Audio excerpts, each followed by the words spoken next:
ഏവർക്കും നമസ്കാരം. നമുക്ക് ഈ മാസം ഇറങ്ങാൻ പോകുന്ന കുറച്ച് OTT സിനിമകളെ പറ്റി നോക്കിയാലോ? ഈ മാസം നമ്മുടെ പല പല പ്ലാറ്റ്ഫോംസിലായിട്ട് ഇറങ്ങാൻ പോകുന്ന കുറച്ച് OTT പടങ്ങളെ പറ്റിയാണ് നമ്മൾ പറയാൻ പോകുന്നത്.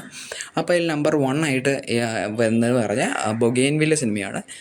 ഒക്ടോബർ 19 തിയേറ്ററുകളിലേക്ക് എത്തിയത്. നമ്മുടെ അമൽ നീരദിൻ്റെ പടമായിരുന്നു. സിനിമയുടെ OTT എന്നാണ് കൺഫേം ചെയ്തിട്ടുണ്ട്. ഈ വരുന്ന ഡിസംബർ 13 സിനിമ സോണി ലൈവ് വഴി OTTയിൽ എത്തുന്നതായിരിക്കും. അപ്പോൾ അന്നേരം നിങ്ങൾക്ക് ഈ സോണി ലൈവിൽ കാണാം. രണ്ടാമത്തെ വരുന്നത് കങ്കൂവയാണ്. കങ്കൂവ ഇന്ന് OTT ഇറങ്ങിയെന്ന് വെച്ചാൽ ഡിസംബർ 8 പടം OTT ഇറങ്ങി കഴിഞ്ഞിരിക്കുന്നു. പ്രൈം വീഡിയോയിലുണ്ട്. അപ്പോൾ നിങ്ങൾക്ക് ആമസോൺ പ്രൈം വീഡിയോ പോയി കങ്കൂവ സിനിമ ഇപ്പോൾ കാണാം. അതുപോലെ തന്നെ പിന്നെ ഇറങ്ങുന്നത് പണി സിനിമയാണ്. പണി ഇത് ഓൾമോസ്റ്റ് കൺഫേം ന്യൂസ് ആയിട്ടേ ഉള്ളൂ, അല്ലാണ്ട് കൺഫേം എന്ന് പറയാനായിട്ടില്ല. അത് ഡിസംബർ 20 സോണി ലൈവ് പ്ലാറ്റ്ഫോം വഴി ഇറങ്ങുമെന്നാണ് ഓൾമോസ്റ്റ് കൺഫേം ആയിട്ടുള്ള ന്യൂസ് വന്നിരിക്കുന്നത്. അതുപോലെ തന്നെ ജോക്കറിൻ്റെ സിനിമ, മറ്റേ ജോക്കറിൻ്റെ 2ാം ഭാഗം ഓൾറെഡി ആമസോൺ പ്രൈമിൽ ഇപ്പോൾ അവൈലബിൾ ആണ്.